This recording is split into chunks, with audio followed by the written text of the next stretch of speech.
Bienvenidos nuevamente a este séptimo Congreso Gestar Salud, la salud un derecho, Colombia y el mundo. Hoy 30 de octubre de 2009 vamos a iniciar esta nueva jornada. Iniciaremos con un tema bastante importante que nos va a dar el contexto para lo que vamos a realizar en la mañana de hoy, que es básicamente todo lo concerniente al debate. Ayer teníamos pendiente la presentación del doctor Aquiles Arrieta, magistrado auxiliar de la Corte Constitucional. Él, en este contexto, nos va a presentar el tema Enfoques del Derecho a la Salud en Colombia. El doctor Arrieta ha trabajado con el magistrado Manuel José Cepeda Espinosa durante todo su periodo. Actualmente trabaja con la magistrada María Victoria Calle Correa. Señoras y señores, permítame presentar al doctor Aquiles Arrieta. Para él el aplauso bien fuerte.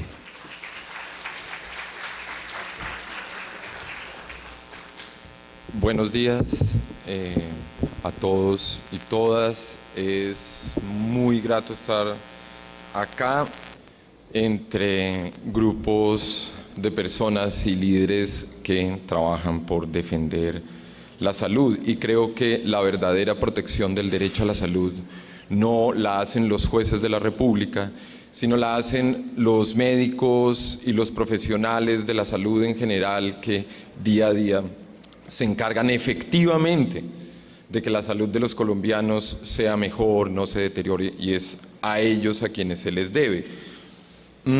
El objeto de mi presentación es,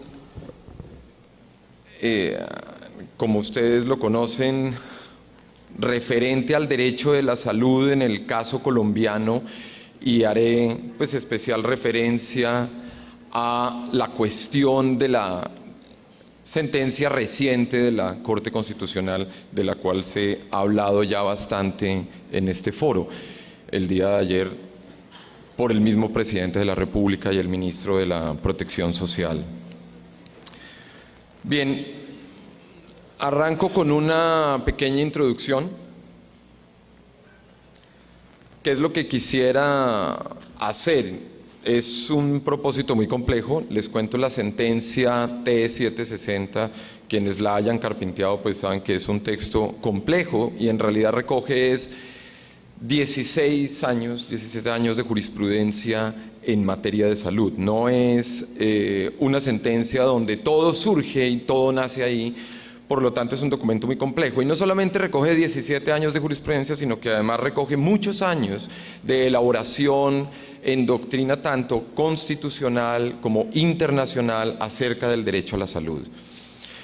Estoy hablando de un documento que es de 400 páginas. Eso es muy exótico para una sentencia, sobre todo las sentencias de salud, que en Colombia estaban en 3 páginas. ¿Por qué eran de 3 páginas? Porque eran de 4 párrafos. Un párrafo en el cual se contaba en breves líneas que alguien tenía la necesidad de acceder a un servicio de salud y por X o Y motivo, ya muchos de ellos identificados, había un obstáculo de acceso al servicio de toda índole. Y muchas veces el menor de los casos era ausencia de recursos, debo aclarar. Podían ser falta de información correcta, que no habían bases de datos adecuadas, infinidad de barreras que impedían el obstáculo. Dentro de ellas, obviamente, problemas de acceso y problemas de falta de recursos, pero en muchos casos también problemas distintos. Este documento es muy complejo, da unas órdenes muy amplias, y en ese sentido me referiré a ella, pero será de manera somera y brevemente. Ahora bien, en la medida en que es un escenario internacional, también me veo obligado a hacer referencia al derecho a la salud en general y no solamente en concreto a la sentencia. Por lo tanto, haré una exposición que trate de balancear ambas cosas. Trataré de utilizar un esquema que se ha popularizado un poco para este tipo de charlas. Algunos de ustedes lo deben conocer, que se llaman las TED Talks. Y voy a hacerlo específicamente en el formato de un profesor de derecho norteamericano que se llama Lawrence Lessig. Y él propone, funciona de la siguiente manera: voy a echar 3 ideas y un comentario con unas conclusiones finales, con unos comentarios finales. Voy a hacer 3 ideas a partir de las cuales quiero construir un argumento final y daré unos comentarios finales. Bien, vamos con la primera de las ideas. La primera de las ideas es bastante sencilla, pero la desarrollaré porque supuso un debate muy amplio durante el siglo XX y que parece ya está apaciguado en esta época. La idea es: la salud es un derecho fundamental que contempla, por supuesto, y ese por supuesto hace referencia, como todo derecho fundamental, o sea que es lógico, es evidente, está en el concepto mismo, dimensiones de protección prestacionales y no prestacionales. Entonces, supone que el derecho a la salud es fundamental y por tanto tiene ámbitos de protección que suponen dimensiones prestacionales, es decir, que suponen costos, suponen dinero, suponen recursos, pero hay otras, digamos, donde su cumplimiento no prevalece en esa actuación del Estado, sino que prevalece es la abstención del Estado. Curiosamente, para explicar este concepto y mucho de tratar de buscar imágenes, soy profesor universitario y eso me obliga a tratar de comunicarme con la generación arroba, una generación que está conectada en internet, que prefiere los videojuegos a la televisión. Esto de que hacíamos nosotros de sentarnos a que nos manden imágenes y lo que quieran, eso, digamos, es ya superado para la generación arroba. Ellos prefieren la interactividad, o sea, si no les ofrecen al menos votar a alguien de la isla, que haya algún tipo de interactividad con la televisión, no van a ver nada. Eso me ha llevado a mí a buscar imágenes, pero curiosamente fue Gestar Salud la que me la da esa imagen. Yo pensé que los publicistas habían hecho una reflexión muy profunda sobre los pronunciamientos de Danilo Turek o de Paul Hunt, o sobre todos los grandes teóricos de derechos sociales y del derecho a la salud. Pero en realidad tiene que ver algo más de coyuntura, pero sirve para mostrar precisamente el punto al cual hace referencia esta idea de que el derecho a la salud es fundamental y lo que implica esta afirmación.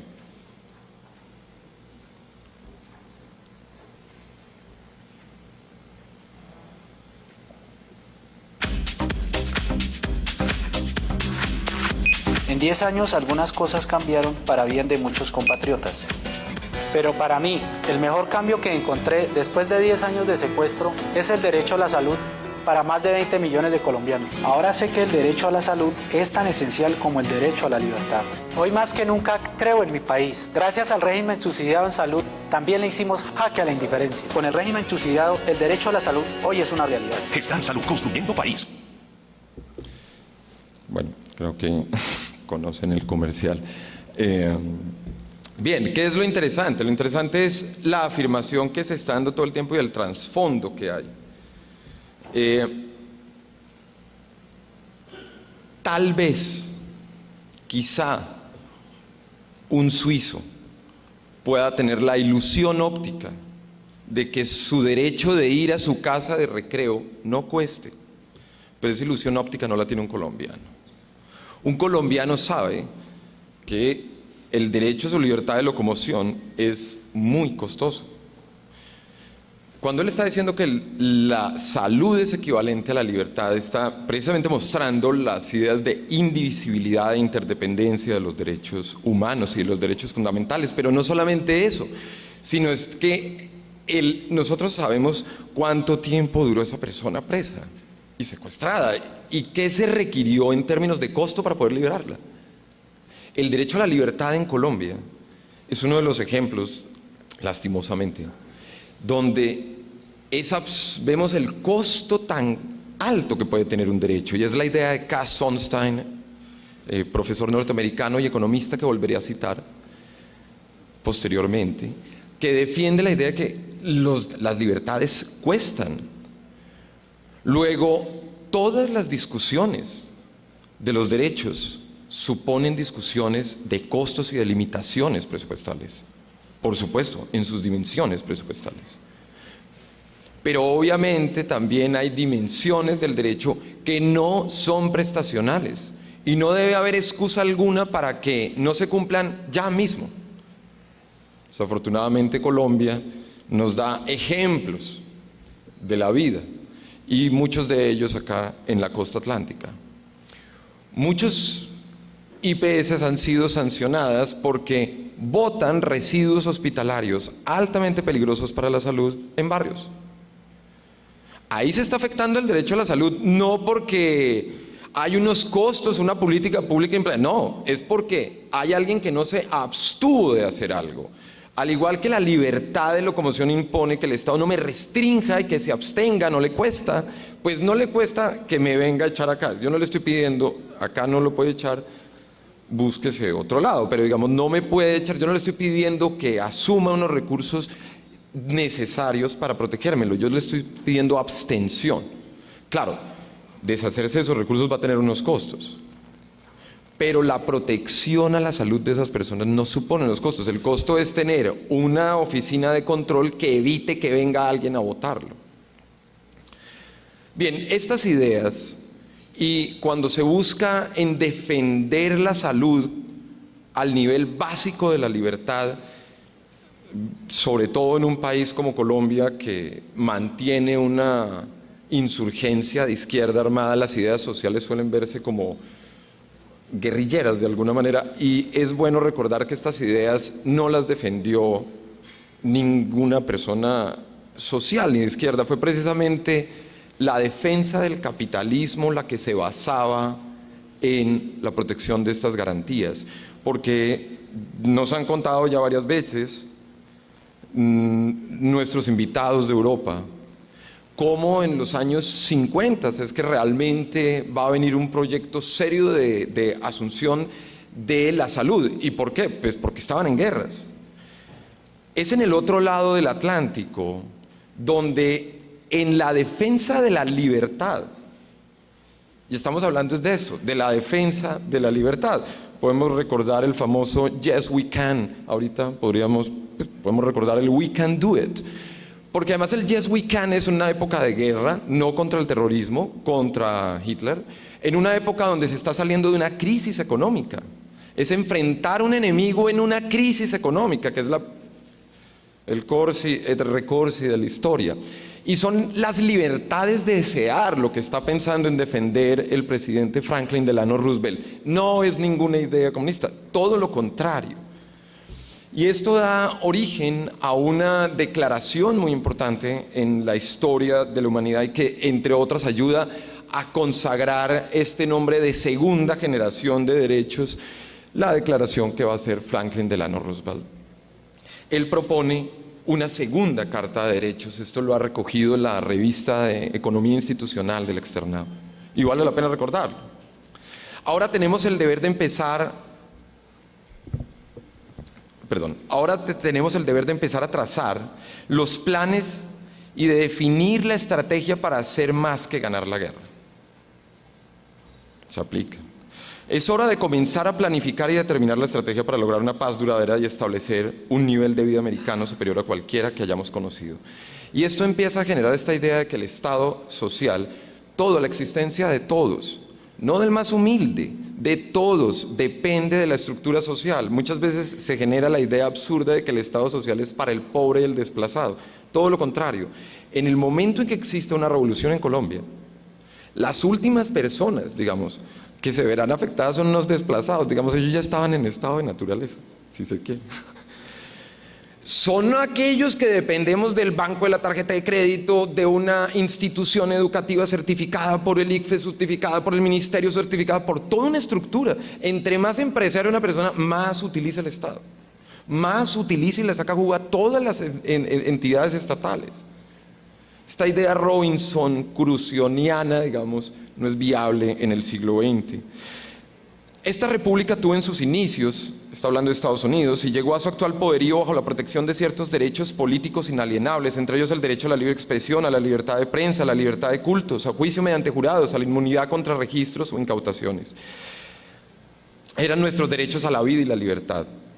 Hemos llegado, sin embargo, a la comprensión más clara de que la verdadera libertad individual no puede existir sin seguridad e independencias económicas.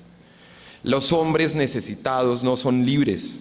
Las personas que tienen hambre, las personas que no tienen empleo, son la materia prima de la que están hechas las dictaduras. En nuestros días, estas verdades económicas han llegado a ser aceptadas como algo evidente. Aceptamos, por decirlo así, una segunda carta de derechos bajo la cual se puede establecer una nueva base de seguridad y prosperidad para todos, independientemente de la posición social, la raza o las creencias. El listado de derechos es enorme. Entre ellos, ustedes se dan cuenta, el empleo útil, deben ganar lo suficiente, el derecho de los agricultores a cultivar una vida decente, etcétera, el derecho a los hombres de negocio pequeño o grande a comerciar en un ambiente libre de competencia y dominación de monopolios nacionales y extranjeros. Esta idea de que hace parte de nuestros derechos que no haya posición dominante empieza, digamos, a surgir como una idea de un derecho, no como una propuesta que puede ser interesante, una política no, un derecho, un presupuesto del debate en democracia, que es muy distinto. Es un derecho fundamental. El derecho a asistencia médica adecuada y a la oportunidad de lograr y disfrutar de buena salud. Entonces son unas primeras formulaciones frente a lo que vendrá después.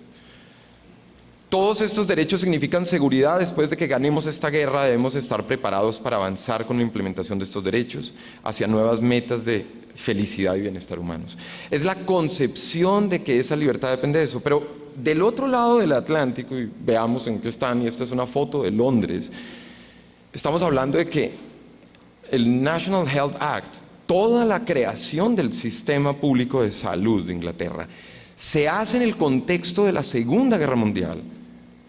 No es en un contexto de bonanza económica, es precisamente el camino hacia ese logro, porque es un presupuesto de los derechos. Los derechos son indivisibles e interdependientes.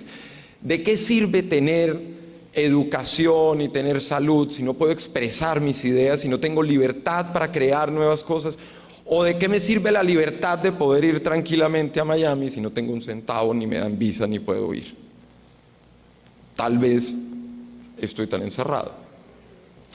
Este debate, digamos, del costo de los derechos se vuelve ahí bastante importante, sobre todo en la Declaración del 48 y en ese contexto de finales de guerra es donde surge este compromiso de defender como un derecho humano la salud.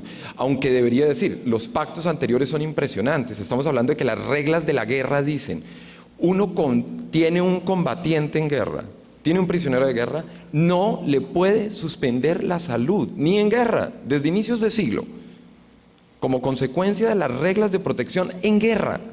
Y el estándar de salud que se le daba al enemigo, al preso enemigo, es el de los soldados propios. Estándar muy alto.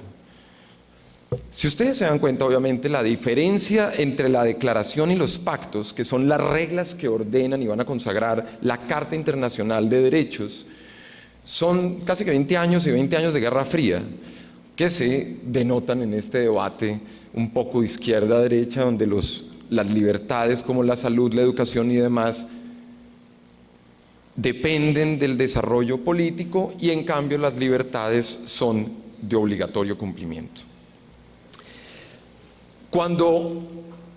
Si uno hiciera referencia a Estados Unidos en el 2004, 2003, se me podría reclamar, y usted que está hablando de Franklin Delano Roosevelt, si precisamente se desmontó todo ese sistema, y buena parte de ese sistema y esas ideas fueron desmontadas por las administraciones Reagan, Bush 1 y Bush 2. Clinton no ayudó mucho. Sobre esto hay un texto de un nieto de Franklin Delano Roosevelt, un estudio muy reciente donde muestra cómo fue desmantelado poco a poco todo ese sistema. ¿Por qué? Porque fue una decisión legal, de protección legal, que no entra dentro del pacto constitucional. Y esa es la razón por la cual hoy en día están precisamente en la discusión, era la discusión de campaña, le preguntan, ¿la salud es un derecho o es un deber? Y responde de un lado el candidato republicano, es un deber, responde Barack Obama, es un derecho. Evidentemente en Colombia pues es un derecho y es un deber también. Pero bien, la idea de que es un derecho y es un derecho fundamental. En 1991, Colombia decide que asume dentro de su pacto constitucional de manera clara y fuerte el derecho a la salud, en dos sentidos. Uno, porque lo incluye dentro de la Constitución, pero además porque en el artículo 93, es un artículo de la Constitución donde dice que los tratados internacionales de derechos humanos, justamente esta Carta Internacional de Derechos Humanos que se ha venido creando, hace parte integral de la Constitución, y en esa medida es un presupuesto de la democracia. ¿Qué quiere decir que es un presupuesto de la democracia?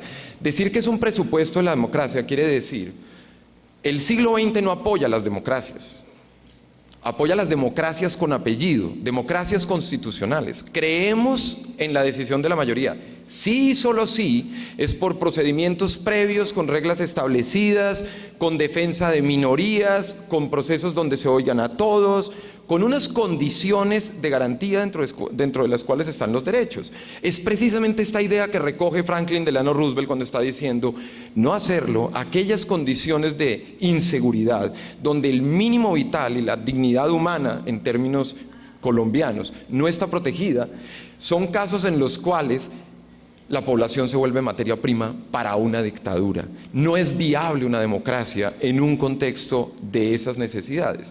Entonces, de alguna manera, decir que la salud está en el pacto constitucional quiere decir que está en ese marco negro que recubriría todo el debate político, y de alguna manera ese espacio blanco que se crea es donde los partidos políticos podrán definir y decidir cómo quieren hacer cumplir esos derechos que están en ese pacto constitucional. Pero el pacto constitucional es el presupuesto de donde deben partir. Y decir que el derecho a la salud es fundamental, es decir, que hace parte de ese pacto. Es un presupuesto de ese pacto, si se quiere. Entonces, de alguna manera, y ya lo había mencionado, se da todo un debate respecto a decir que hay derechos que cuestan y derechos que no cuestan. Esto es un falso dilema que la jurisprudencia de la Corte Constitucional, de acuerdo, digamos, con la doctrina internacional sobre el tema, ha avanzado en este punto, y en especial con comentarios que vienen desde la economía. Y vuelvo y cito a Cass Sunstein, quien antes era simplemente profesor de economía, hoy es asesor de la campaña de Barack Obama y después asesor del gobierno.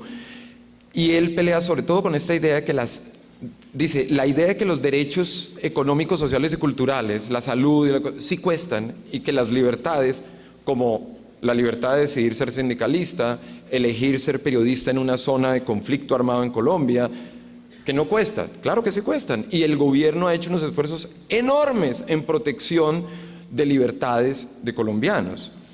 Entonces, es un falso dilema el decir que hay derechos que cuestan y que no cuestan. Hay derechos que tienen dimensiones que cuestan, todos los derechos tienen dimensiones que cuestan y dimensiones que no cuestan. Eso de entrada obliga a que la concepción del derecho a la salud suponga en todas sus facetas que no implican costos una protección inmediata, o que no dependen de una protección amplia de políticas públicas y de recursos amplios. Pero aquellas dimensiones prestacionales, prioritariamente prestacionales, sí corresponderán obviamente a parte del Estado. Entonces repito esta idea inicial, que es la más larga.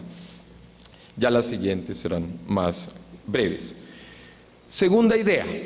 La segunda idea que quería comentar, que me parece que también es clara y ya se han mencionado en varias de las conferencias, es el goce efectivo del derecho en sus dimensiones prestacionales depende de las políticas públicas diseñadas e implementadas con tal objeto. Y acá empiezo a acuñar este término. La Constitución del 91 no solamente garantiza los derechos, sino que obliga a que se garantice efectivamente esos derechos. Es decir, que en la práctica haya una garantía material. No puede ser solo en el papel. Entonces es evidente que las dimensiones prestacionales, las dimensiones que dependen de recursos humanos, de gestión del Estado o de actores sociales, esas dimensiones van a estar ligadas con las políticas públicas Para ponernos medianamente de acuerdo, traigo un par de definiciones canónicas y tradicionales dentro de la literatura de políticas públicas. Política pública, un conjunto de acciones y omisiones que conducen a definir un problema y al intento de resolverlo. Es el resultado de la actividad de una autoridad investida por el poder público y legitimidad gubernamental. Entonces, resaltaría no solamente son las acciones, también las omisiones. Es muy importante. En esto la literatura es todo el tiempo que Reagan se abstuvo de utilizar la palabra AIDS. Varios años. Y las implicaciones que tuvo eso en la salud, en la concepción del problema, en fin, tema marginal. Una política pública, entonces, de alguna manera, y esto es importante, supone una visión circular donde hay obviamente una identificación de un problema, se formula esa política, se toman unas decisiones respecto a esa política, se implementa, se evalúa lo que se ha hecho y vuelve a arrancar el círculo, como una consideración de que es una herramienta de trabajo que no es lineal, donde yo ya acabe el resultado, sino que muy probablemente supone una mejora de estas medidas que se están tomando. Esta visión circular permite redefinir el problema y evitar que uno dure años y años resolviendo el problema equivocado. Un ejemplo muy bonito es el de Bogotá, que consideraba que el problema era que le faltaban vías y pasó a ver que no, el problema era que cada ciudadano quería tener su carro individual y supuso un replanteamiento del problema. Esta visión circular de las políticas públicas permite obviamente regresar al inicio y además entender que la propia política va a generar nuevos problemas que van a surgir de ella y van a tener que atenderse. Bien. Vuelvo entonces y digo, el goce efectivo de los derechos, y voy armando esa sigla para luego retomar la GED en sus dimensiones prestacionales, depende de las políticas públicas diseñadas e implementadas con tal objeto. Bien, tercera idea.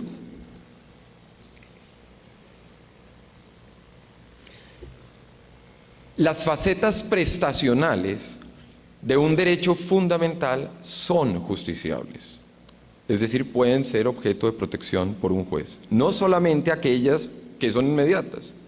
Alguien que dice, no, pongo un caso muy bonito, el caso es un señor que tiene 90 años, le dicen usted tiene una enfermedad X y le vamos a practicar una operación Y.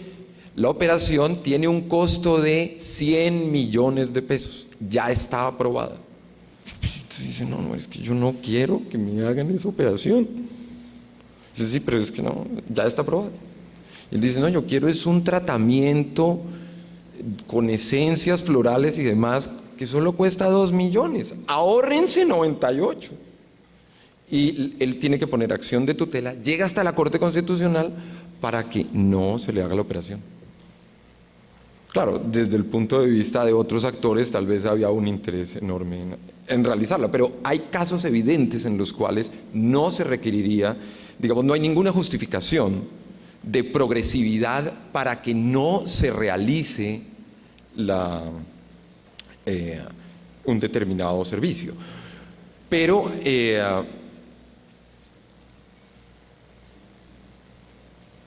la protección a estas dimensiones prestacionales tiene unos problemas adicionales, porque no es simplemente una orden de no se le practique tal operación. ¿Sí? En esto además quisiera hacer un paréntesis para decir algo que es importante.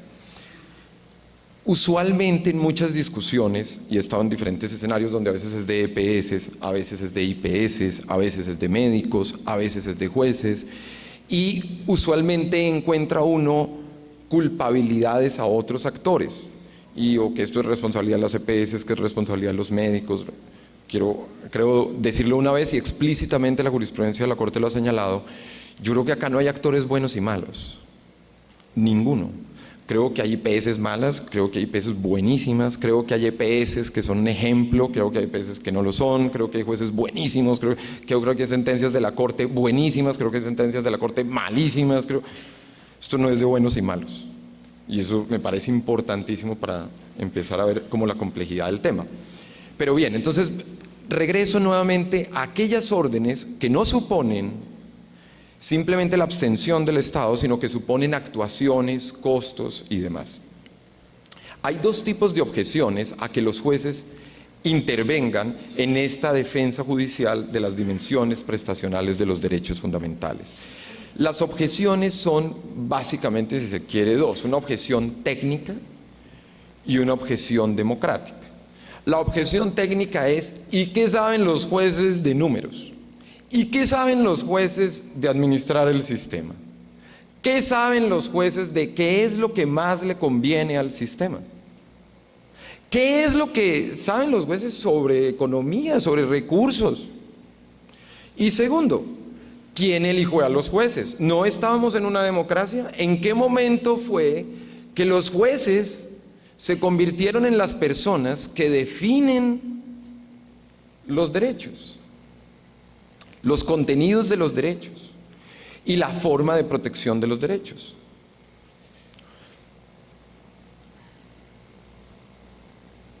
Eso de alguna manera lleva a plantearse, y planteó, digamos, como dos tipos de jueces: o jueces pasivos que no se toman en serio la Constitución, y pues sí, ahí se reconoce la vivienda, la vida, la salud, pero como los jueces no fueron elegidos democráticamente y como ellos no conocen de esos temas, no deben meterse. Segundo, jueces activistas que sí se toman en serio la Constitución, protegen esos derechos, pero claro, no saben a veces cómo hacerlo y pueden tener errores democráticos. Y, digamos, hay ejemplos, uno muy famoso, digamos, es la Corte protegió durante unos años la hormona de crecimiento. Y todo parece indicar, yo sigo en mi condición de abogado y filósofo, no soy experto en medicina, pero aparentemente lo que muestran las conclusiones es que muchas de esas tutelas iniciales fueron muy costosas e innecesarias. Bien, entonces de alguna manera se genera ese riesgo: jueces activistas que se meten, dan una cantidad de órdenes y ordenan una cantidad de cosas sin razón. Nuevamente creo estamos ante un falso dilema. No hay por qué estar eso, entre una opción u otra. La Corte Constitucional ha generado una jurisprudencia que va en sintonía con la de otras jurisdicciones constitucionales del mundo en situaciones parecidas y con reglas que tienen que aplicar parecidas, donde han ido conjuntamente, citándose mutuamente y construyendo mecanismos para enfrentar estas objeciones. Y no solamente reconocerlas y aceptarlas, sino convertirlas es más bien en una fortaleza. La objeción técnica de alguna manera se enfrenta mediante controles institucionales propios del Estado y seguimiento de actores interesados en el sistema. Entonces, las órdenes técnicas, el conocimiento técnico no lo van a dar los jueces. Los jueces no van a decir qué exactamente se hace. Y ningún párrafo, ninguna línea de una sentencia de un juez puede ser tomada en ese sentido. Que los jueces ordenaron que nadie, ninguna entidad territorial haga X o Y cosa. No. Los jueces no dicen qué se hace, no tienen conocimiento técnico y no lo van a hacer, pero no van a permitir que quien tiene ese conocimiento técnico no tome las decisiones técnicas que tiene que tomar. Y frente a la objeción democrática, pues nuevamente los jueces no van a tomar esas decisiones, sino que van a basarse en decisiones democráticas tomadas previamente y con la participación de actores, organización y grupos de ciudadanos organizados. Quiero resaltar acá, esto lo tiene clarísimo el señor presidente de la República, lo cual como funcionario judicial y ciudadano me alegra enormemente. Ustedes oyeron, algunas personas decían ayer que la sentencia está ordenando que la sentencia ordenó unificar tal cosa, que la sentencia ordenó tal cosa. Algunas personas dicen eso. El presidente no dice eso. El presidente lo dice clarísimo. La sentencia hay que cumplirla, pues claro, porque la sentencia lo que está ordenando es lo que manda la Constitución, la ley. No es la sentencia la que está ordenando. La sentencia lo que está ordenando, y se quiere, para ser precisos, es ordena cumplir la ley y la Constitución. Punto. En ese sentido es clarísimo, por eso fue categórico, radical, en una pieza. Ustedes lo oyeron de viva voz, ¿no? Es que no hay esta... Eso lo hacen mucho los periodistas, no sé si han visto, llegan por ejemplo, dicen, corte concede pensión de tal cosa, y en realidad lo que está defendiendo es una ley que sacaron después de un debate democrático, pero la noticia es que los jueces lo ordenaron. Los jueces lo que hicieron fue cumplir una ley y lo ordenaron sencillamente. Hay otros casos, digamos, y además señalaría esto, en gracia y discusión podríamos aceptar. Hay casos, por ejemplo, como el aborto, donde hay un debate grande respecto a si la ley y la Constitución permiten o no permiten y en qué casos. En ese tipo de discusiones uno dice, bueno, el juez es más protagónico, pero acá no estamos hablando de un caso de ese estilo. Estamos hablando de un caso en el cual la Constitución dice una cosa, todos los tratados dicen lo mismo, el derecho comparado va en el mismo sentido, las leyes han dicho lo mismo, las leyes que posteriormente a la ley 100 el Congreso iba expidiendo iban en el mismo sentido, luego las decisiones democráticas iban en el mismo sentido. Toda la jurisprudencia de la Corte iba en el mismo sentido. De hecho, la propia Sala Plena de la Corte Constitucional, en la década de los 90, ante la presión más bárbara, porque no era la situación boyante, aunque sé que este año y estos años estamos más en crisis, no era la situación boyante, era una situación de crisis muy dura a finales de los 90, la Sala Plena de la Corte Constitucional, a quienes les interesen la SU 111 de 1997, echa para atrás y dice, acá solo le vamos a tutelar la salud a las personas que sean sujetos de especial protección. Claro, en este caso, como es un niño, igual tutelamos. O sea, nunca la Corte echó para atrás su jurisprudencia, pero nunca dejó de concederle la protección a nadie. Y durante los siguientes años, todos los jueces del país, todas las cortes, todos los tribunales, en un sentido unificado, han defendido esta jurisprudencia. No estamos hablando de... No hay un debate, los abogados de las EPS saben exactamente qué se les va a responder en cada tutela. Nadie duda, acá no hay ambigüedad jurídica. Estos son temas 9-0 donde hay una claridad jurisprudencial. Obvio, hay unas discusiones y hay unos casos límite en los que hay debate, pero en el grueso de la jurisprudencia no estamos hablando de casos problemáticos. Bien, ¿cuáles serían los casos de violación de una dimensión prestacional? Cuando claramente me están violando un derecho prestacional. Entonces, quienes atacaban a la Constitución decían jocosamente, es que esa Constitución pretende que al otro día le den casa, carro, beca a todas las personas. Obviamente no es eso. Pero sí es una orden para que las autoridades públicas empiecen a realizar políticas públicas, como aquellas que vimos, orientadas a garantizar el derecho efectivamente. ¿Cuándo hay una violación crasa? Caso T595 del 2002, a quien le interesa es la tutela de Transmilenio. En ese caso Transmilenio dice, le acusan porque no tenía una política para discapacitados. Ellos dicen, miren, no tenemos ninguna política. Bien, entendemos que un derecho sea progresivo, que la faceta prestacional de un derecho sea progresiva, que no se pueda cumplir al otro día. Pero si usted no tiene una política pública, lo que es claro es que usted nunca va a llegar a conseguirla. Si usted nunca inicia, si usted nunca planea, si usted nunca organiza, nunca va a llegar allá. Entonces, ahí el derecho a que tendrían las personas es a qué? Por lo menos a que exista una política pública. Segundo, existe pero solo en el papel, no se ha hecho nada. Bien, en ese caso los jueces pueden ordenar que se empiece a cumplir esa política pública que ya está escrita. Tercero, existe pero prima facie se sabe que es inaplicable. Voy a poner un caso, no lo da también la realidad colombiana. El caso es desplazados. En el tema de desplazados fue muy interesante. El gobierno tuvo dentro de muchas de sus políticas, cuando llegan en el caso de desplazamiento, por ejemplo, en el caso del Ministerio de Educación, se presenta cómo se estaba actuando. Y aunque en ese momento se dieron unas órdenes muy duras porque se había desprotegido los derechos de los desplazados en Colombia, el Ministerio de Educación empezó a tomar unas decisiones claras, con una política, empezó a actuar debidamente, y en la primera audiencia de cumplimiento, la Corte Constitucional dijo, listo, mi objetivo como juez en el ámbito de lo prestacional es encauzarlo a que usted esté actuando no se quede quieto y lo haga orientado hacia el goce efectivo del derecho. Si usted lo está haciendo, me echo para atrás. Y el control y las órdenes sobre el Ministerio de Educación acabaron.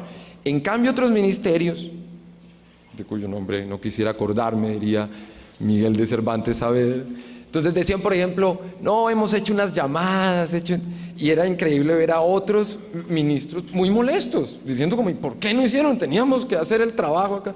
Y se generó un espacio, digamos, de discusión en el cual surgieron unas medidas, y surgieron unas medidas interesantes.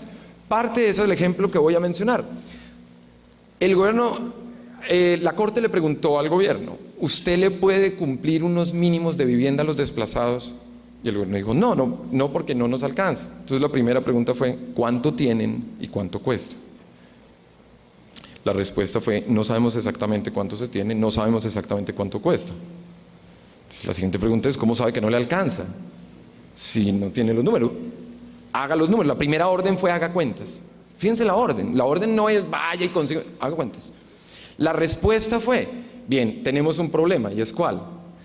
Que cumplir la política implicaría invertir varias veces el Producto Interno Bruto completo de Colombia. Entonces, preguntaron los jueces, ¿es posible cumplir una política pública que suponga invertir varias veces el Producto Interno Bruto? Respuesta evidente, no. Esa es una política que prima facie sabemos nunca va a llegar al goce efectivo del derecho, dicho por quien la realiza.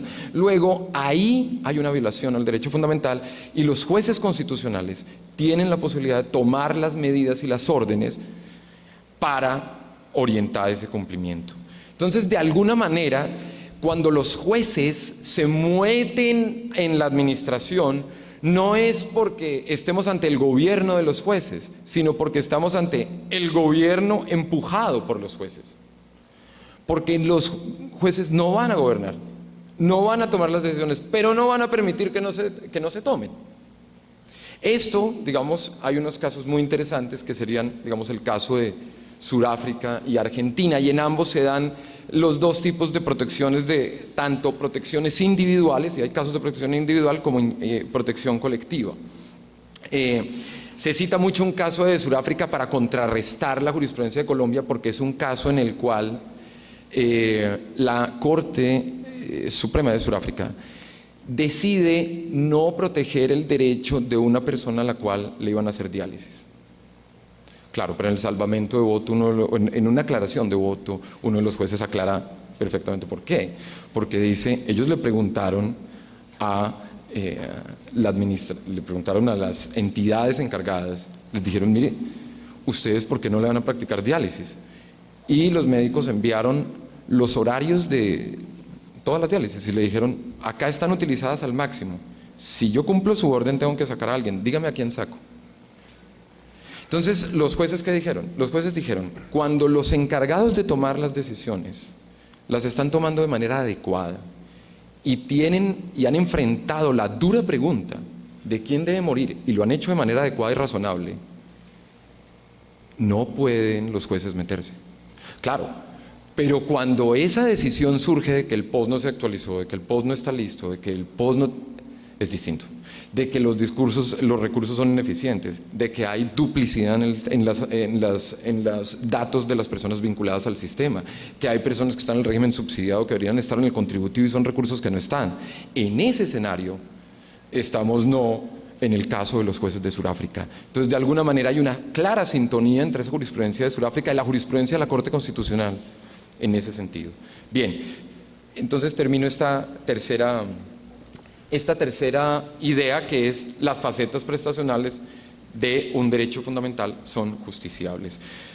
Quiero ahora terminar entonces con un argumento que recoge un poco estas ideas y concluyendo en torno a la sentencia que nos convoca y dando algunas ideas al respecto. La primera es,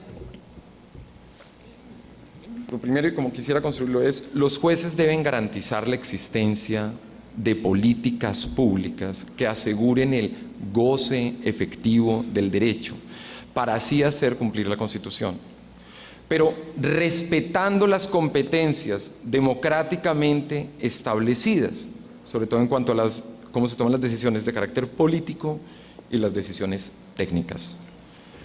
Y resalto entonces cumplir la Constitución y respetando las competencias. Falta ahí una S. Eso supone un delicado balance entre qué órdenes dar y cómo empujar al gobierno, pero empujarlo sin decirle exactamente qué hacer. Supone unas complejidades. Quisiera señalar además unos problemas de base teóricos que creo que, si ustedes son abogados, lo verán desde un lado. Si no lo son, han enfrentado ese problema desde el lado de los abogados. Y es, el lado jurídico es un lado de casos, es un lado individual, es un lado puntual. Usualmente el lado de políticas públicas es un lado estadístico, de números, de grupos. No es de historia de vida concreta y de alguien que va a perder una mano y 2 dedos. 2. Los procesos judiciales y las órdenes suelen verse como procesos acabados. Entonces llega la sentencia, se dicta la sentencia, acá está la orden y toca dar la orden que es y punto. Se acabó el tema.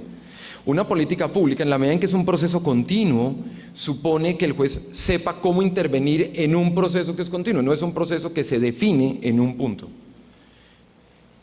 Adicionalmente, podríamos dar muchos más, pero solo señalo algunos de los más duros. Otro, cerradas y jerárquicas. Las decisiones judiciales son cerradas y jerárquicas. Un juez toma la decisión y dice que es y punto. Un proceso de políticas públicas y construcción de políticas públicas en un Estado social y democrático de derecho como lo es Colombia es una construcción abierta y participativa. Entonces, de alguna forma, esto ha supuesto que los jueces hayan creado instancias, hayan creado un después de las sentencias. Por eso estamos hablando de órdenes muy amplias que se empiezan a concretar después de las sentencias, donde hay comunicación entre los actores que tienen que cumplirla y otros actores posteriores, donde las órdenes pueden variarse con posterioridad y ante los reclamos de ciertos actores de que es necesario orientarlas en un determinado sentido. ¿Sí? Esto, acá estoy dando, por ejemplo, si ustedes reciben una orden absurda de un juez, hay una cantidad de elementos en la jurisprudencia de la Corte Constitucional que les va a permitir establecer un diálogo y decir, citando la propia jurisprudencia, mire, cámbieme la orden, porque esa orden es absurda. Bien. Y quisiera señalar brevemente que la sentencia T760-2008 de la Corte Constitucional de Colombia es un buen ejemplo de este propósito y de este deber judicial de mantener este balance. ¿Sí? Entonces, me referiré brevemente, digamos, a cómo esta sentencia está conformada. Esta sentencia son 22 procesos que son, digamos, típicos procesos, 20 de ellos en los cuales una persona demanda una EPS que le permite, le remueva una barrera que le está obstaculizando el acceso a un servicio de salud. 11 son diferentes, pero son casos tipo de los que usualmente se presentaban en la jurisprudencia y hay 9 de ellos iguales por una razón importante. Ayer en algún momento, por ejemplo, se mencionaba que se estaba ante las dudas de si primero se unificaban los planes de servicios o primero se universalizaba. Hay un punto importante y es eso parecería mostrar un escenario adecuado de las cosas.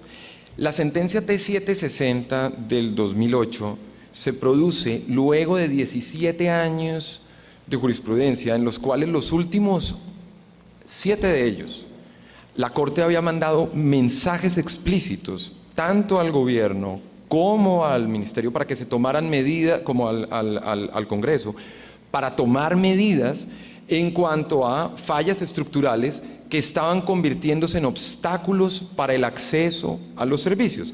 Este caso del lente intraocular es muy importante. ¿Por qué?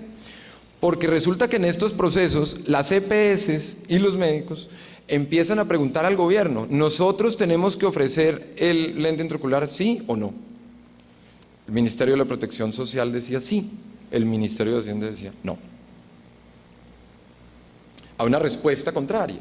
En ese sentido, ¿qué hace uno cuando el regulador, cuando el gobierno, y el que me controla me dice que sí, y el que me paga me dice que no, y que luego no me va a pagar?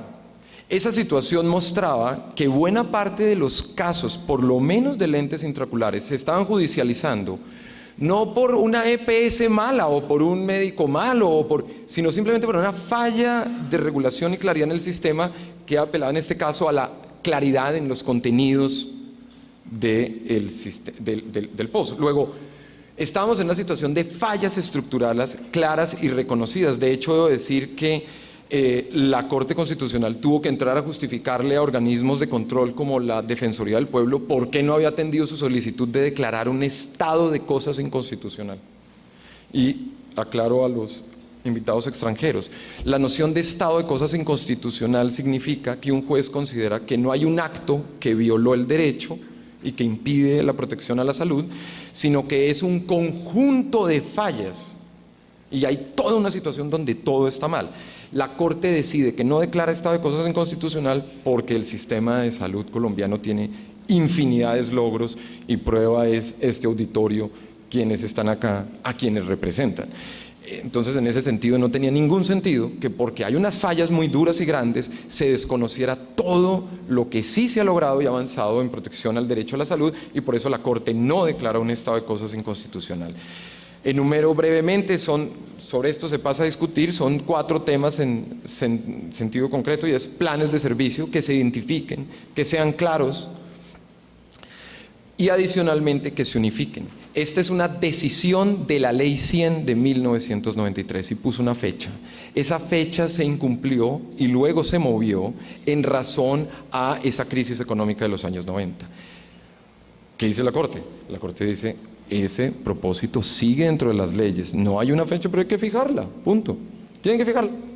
Y la Corte no está preguntando si se puede o no se puede. La única manera, fíjense, y esto es en políticas públicas, la única manera como yo puedo decir que algo no se puede hacer es que no se puede hacer de ninguna manera, en sentido estricto, porque si no, nadie está diciendo que la tienen que hacer en un determinado momento. Si alguien dice, sí, pero una orden con una fecha. Bien, la orden con una fecha es producto de que la justicia constitucional antes ha tenido ocasiones donde da una orden de cumplan, presenten una política pública para tal fecha y no la presentan. Entonces, la Corte se ha inventado unas nuevas órdenes, como decir, por ejemplo, usted tiene que tomar una política pública para hacer esto, pero si no lo hace, automáticamente en tal fecha pasa. Para que el incumplimiento corra en contra de quien tiene la orden y no del derecho. Segundo, flujo de recursos. Entonces, es un tema, ya la jurisprudencia había defendido la existencia de los recursos y la pertinencia de los recursos. Ayer yo, como funcionario judicial, cuando oía que el ministro reconocía que algunos alcaldes habían destinado los recursos públicos para otro lado, yo como funcionario judicial bajaba la cabeza, me hacía el que no oía, porque es que la Constitución dice que los recursos de salud son a salud, deben ser destinados a salud. Hay leyes del Congreso de la República que han sido declaradas inconstitucionales porque ponían impuestos sobre recursos a la salud. Es durísima la protección a los recursos de la salud, que existan y se destinen a eso. Y hay una jurisprudencia amplísima en ese sentido, pero ahora adicionalmente hay una nueva jurisprudencia, una nueva protección, y esa que fluyan los recursos. No solamente que existan, sino que fluyan y estén donde deben estar. Ayer cuando el presidente decía, no, ¿y por qué no hacemos esto? Y que directamente, y mereció el aplauso de todos ustedes, hombre, alegría siente uno de ciudadano, porque esa es la idea. La idea es que existan los recursos y los recursos que están ahí fluyan. Tercero, información para acceder. Había una cantidad de problemas y fallas para acceder a la información. La gente creía, por ejemplo, que ellos tenían que ir con su orden a presentarla a un comité técnico científico, cuando la regulación claramente decía, el médico tratante llevará la información, es un trámite interno. Entonces, había una cantidad de informaciones básicas que se convertían en obstáculos a acceso a servicios. Y no solamente en ese sentido, también en otro sentido importante. La Corte Constitucional no adopta y entiende que la Constitución no adopta un modelo específico de salud, pues un modelo público, pues un modelo privado, un modelo mixto, eso no es su problema. Pero si la Ley 100 estableció un modelo de competencia entre las EPS, considera la Corte que es muy importante romper la simetría en el mercado y que los actores, por ejemplo, los pacientes, al momento de decidir su EPS tengan claridad respecto a qué EPS le va a prestar mejor sus servicios, y que las EPS que hacen una mejor garantía y cumplen mejor y garantizan mejor el goce efectivo de los derechos, puedan saber que más personas van a querer entrar a su empresa. Y eso se logra ¿con qué? Con información. Entonces hay unas órdenes para crear información respecto al desempeño de las entidades que prestan la salud y que cuando el ciudadano vaya a elegirla no esté solo sometido a la publicidad, sino información objetiva respecto al desempeño de estas entidades. Por último, el tema de cobertura universal. Bien, diría de alguna manera, la Corte entonces trata de establecer que por lo menos el derecho a la salud contempla el derecho a acceder a los servicios de salud que se requieran. Y que se requieran es servicios indispensables para conservar la salud, en especial aquellos que comprometan la vida digna y la integridad personal. Esto es en sentido amplísimo. Ahora bien, dependiendo de la urgencia de que se requiera, ¿por qué es amplísimo? Porque estamos viendo el derecho constitucional. O sea, esto cubre a Julio Mario Santo Domingo y a la persona más poderosa del país. Porque él también es una persona que hace parte de este Estado y tiene que tener derecho constitucional.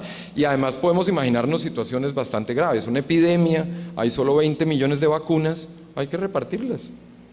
Y puede ser el más poderoso de los poderosos. Si las vacunas están en manos del Estado, va a tener la decisión de cuáles son los 24 millones de colombianos que van a tener el riesgo de morir porque no recibir la vacuna, se va a tener que tomar con parámetros constitucionales que respeten los derechos, la Carta de Derechos Constitucional e Internacional. Obviamente, en algunos casos se podrán poner costos que tengan que pagar las personas siempre y cuando no se conviertan en una barrera e impidan el acceso a ese servicio de salud. ¿Sí? En esto quiero señalar muchos casos. Por ejemplo, unos padres, este es un caso de tutela, ponen una acción de tutela para que protejan a su niño. La Corte, después de verificar que los padres sí tenían recursos, ordena a la EPS que atiendan al niño, le presten el servicio y da órdenes muy duras diciendo que son los padres los que generaron el primer obstáculo y le da poderes a la EPS para un recobro duro a los padres. Bien, entonces diría lo siguiente: los contenidos de este derecho no se establecieron autónomamente por parte de los jueces, ni se van a establecer, se hacen a partir, y si ustedes lo ven en las sentencias, se hacen a partir de la Constitución, del bloque de constitucionalidad, que son los tratados internacionales, las leyes, la jurisprudencia de más de 17 años o la regulación, porque todas estaban sintonizados. En un punto, por ejemplo, algo que es importante, decir que el sistema de salud protege los servicios incluidos en el POS es un error. Desde la década de los 90. Desde la década de los 90, por lo menos, el sistema de salud protegía los servicios incluidos en el POS y los medicamentos no incluidos autorizados por el Comité Técnico Científico. No es cierto que los servicios regulados se limitan al contenido del POS, eran más amplios. La ley 1122 amplía el tema y luego la jurisprudencia, en función al derecho a la igualdad, le dice al Congreso: usted no puede avanzar con discriminación. Si usted progresa en la protección del derecho, tiene que hacerlo con igualdad, y por eso no puede decir la regla esta del castigo de la mitad del recobro para aquellas entidades que no protegían, digamos, medicamentos, pero no se aplicaba para aquellas personas que no protegían operaciones. La Corte consideró que eso era una violación a la igualdad y dijo: si el Congreso va a proteger a unos, tiene que proteger a los otros. Los contenidos que se protegen no son nuevos, nuevamente, es una jurisprudencia de más de 17 años, unánime y reiterada, y pongo un caso concreto: igualdad en niños. Yo no creo que sea posible que se diga, primero una cosa, hay muy poco tiempo para igualar los planes de los niños. No, desde el 2001 la jurisprudencia dijo: el derecho a los niños es igual, deben ser tratados igual. Después de 7 años, como no se ha hecho y no se ha progresado en ese sentido, los jueces empujan al gobierno a que se progrese en ese sentido. Segundo, hay algunos temas que ya están resueltos. Yo he oído que había discusiones acerca de quiénes son niños. La jurisprudencia es clarísima, lleva 10 años diciendo: niño en sentido constitucional es menor de 18 años, punto. Y menor de 18 años, y así es por la Convención Internacional de los Derechos del Niño. Normas de obligatorio cumplimiento que están por encima de todos los decretos, leyes. Es clarísimo, digamos, es cumplimiento del derecho. Lo que hace un juez es evitar que no se cumpla el derecho, básicamente. Cuarto, estrategias nuevas de protección. Esto ha supuesto que los jueces tengan estrategias nuevas de protección. Voy a pasar por esto rápido porque ya hace rato se acabó el tiempo. Primero, ampliar la orden. Los jueces en ocasiones han ampliado la orden, esto lo pueden pedir ustedes, ¿Qué se refiere a ampliar la orden? Por ejemplo, se protege a una persona concreta y el juez dice yo voy a proteger unos casos que le sean parecidos o que estén relacionados directamente con ese caso. La otra, hay dos figuras que la Corte ha creado para eso, que son los efectos interpares, entre los pares, o efectos intercomunes, los que pertenecen a una comunidad. Órdenes ampliadas, y es que la orden no es a personas concretas, sino son ampliadas. Son las órdenes generales que se dan en la sentencia T760, sobre las cuales se discutirá posteriormente. Hay unos desarrollos conceptuales respecto a las diferentes obligaciones que se están dando, ¿sí? Entonces, en un caso de los vinculados al proceso, hay un caso en el cual una oficina estatal toma medidas para contrarrestar y desconocer la jurisprudencia constitucional en un proceso judicial. Entonces, era clarísimo que la EPS había irrespetado el derecho porque no había protegido, no había dado la protección en salud, pero aún más grave, digamos, luego el Estado no había protegido porque no había dicho a la EPS haga lo correcto y adicionalmente había participado en un proceso, había gastado plata para decir que se desconociera la jurisprudencia. Entonces, en este caso no una violación, sino 3 violaciones al derecho. El desarrollo conceptual de las obligaciones también ha permitido, digamos, hacer una comunicación mayor, entender grados de cumplimiento. Esto permitió, por ejemplo, decir el Ministerio de Educación cumplió en gran medida en desplazados, tal otro ministerio ha cumplido en menor grado y tal ministerio cumplió en bajo grado. Eso implicaba que el juez dejaba de dar órdenes arriba, daba órdenes generales abajo y daba órdenes concretas en la parte inferior. Señalaría acá, frente a estas estrategias nuevas, el tema de indicadores de goce efectivo del derecho, y es cómo logra un juez que la orden de una política pública vaya efectivamente a garantizar el goce efectivo de los derechos. Este es un ejemplo de estas figuras novedosas que permiten un diálogo entre jueces y creadores de políticas públicas. Las políticas públicas se miden por indicadores. Entonces lo que dice el juez es listo, construye indicadores que permitan saber si su política pública está o no garantizando el goce efectivo del derecho. Entonces, por ejemplo, un indicador que diga cubrimiento, que diga que alguien ya está cubierto por una EPS, bien, o una EPS en el régimen subsidiado, bien, eso supone un aporte, pero no necesariamente implica que esté recibiendo el servicio. Alguien puede tener cupo en un colegio, pero no necesariamente esté gozando el derecho. En esto hay un trabajo importante de la Fundación Así Vamos en Salud, que ha venido avanzando en construcción de goces, de indicadores de goce efectivo del derecho, que es un indicador muy particular y que responde a esta discusión constitucional en Colombia. 2 comentarios adicionales y ya termino. El tercero es, hay que tomarse los recursos en serio. Y tomarse los recursos en serio supone varias cosas.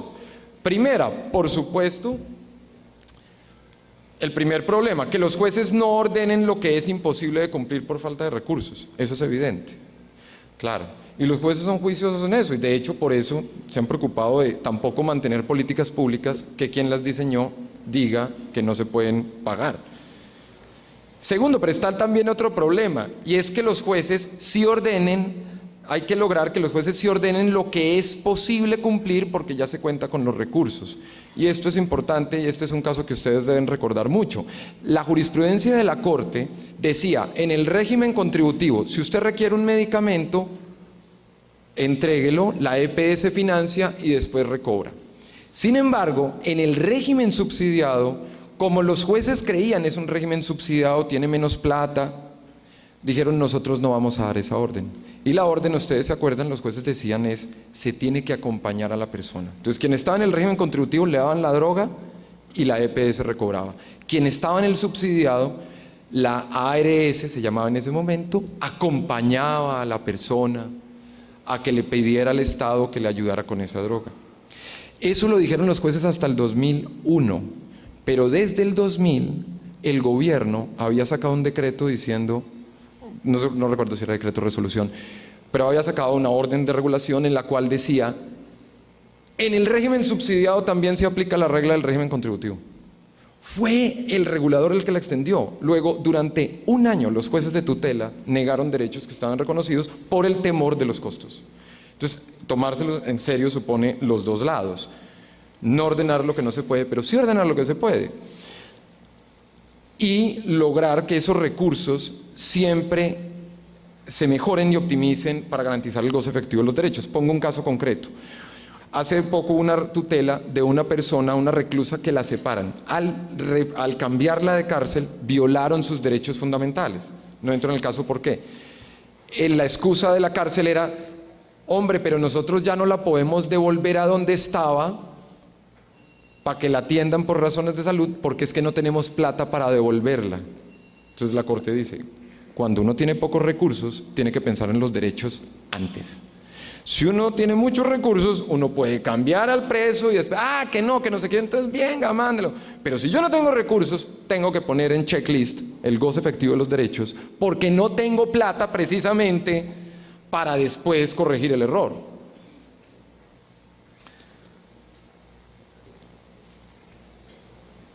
En este caso, digamos, los pacientes con enfermedades de alto costo y sus representantes daban algo y decían algo muy importante. Decían: por favor, no restrinjan los derechos de los pacientes, salvo que sea necesario, en especial cuando esté en juego la vida. Es decir, no digamos que no hay recursos hasta tanto no sepamos que acabamos con corrupciones, con ineficiencias, pero no empecemos por restringir, digamos, en derechos ante problemas estructurales.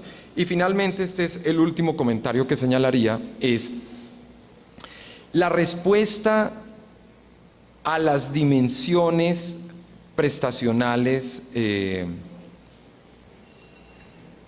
respeto a las decisiones razonables de las instancias estatales y su autonomía. Digamos, y esto es muy importante, y esto supone un cambio en el juez y supone un cambio también en la EPS, el médico, el hospital, el regulador, quien sea. ¿Por qué? Voy a poner un caso sencillo para mostrarlo. El caso es el siguiente: se da un tratamiento X, se ordena un tratamiento X, y el juez dice: ordeno que se realice la cirugía X porque de ella depende la vida del paciente. Luego, lo que está protegiendo es la salud en conexidad con la vida. Punto. Ocurrió este caso. Una persona, miembro de una EPS, entonces muy molesto con el juez, llega y dice: no. Y lo peor es que, claro, esa operación se ordenó al inicio del proceso judicial, cuando fue ante el juez de primera instancia. Pero ya cuando llegó ante el juez de segunda instancia, la situación del paciente había evolucionado y la operación ya no la requería. Es más, lo mataba. Entonces, lo que me decía esta persona, se acercó en una charla y me decía: pero mire, lo que va a hacer tocar es, para cumplir la orden de ese juez, yo tengo que matar a la persona. Acá me es importante señalar esto: que la persona se muera al practicarse la operación X no es culpa de la sentencia, es la prueba del incumplimiento de la sentencia. ¿Por qué? Porque el juez no es médico nuevamente. Cuando el juez dice que ordena la operación X, no es porque él constató que es la operación X, sino que él está tutelando el derecho a la salud en conexidad con la vida. Si hay información médica suficiente, la EPS, con que realice el procedimiento que sí corresponde, cumpliría la sentencia. Y matarlo lo que haría es exactamente lo contrario. Bien.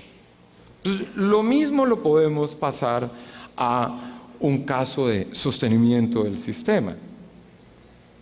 Igualmente, que el sistema de salud se quiebra al cumplirse las órdenes no es culpa de la sentencia, es prueba del incumplimiento de la sentencia. Si en la sentencia se ordena X cosa que específicamente no va a permitir garantizar el goce efectivo, hay que cambiarla.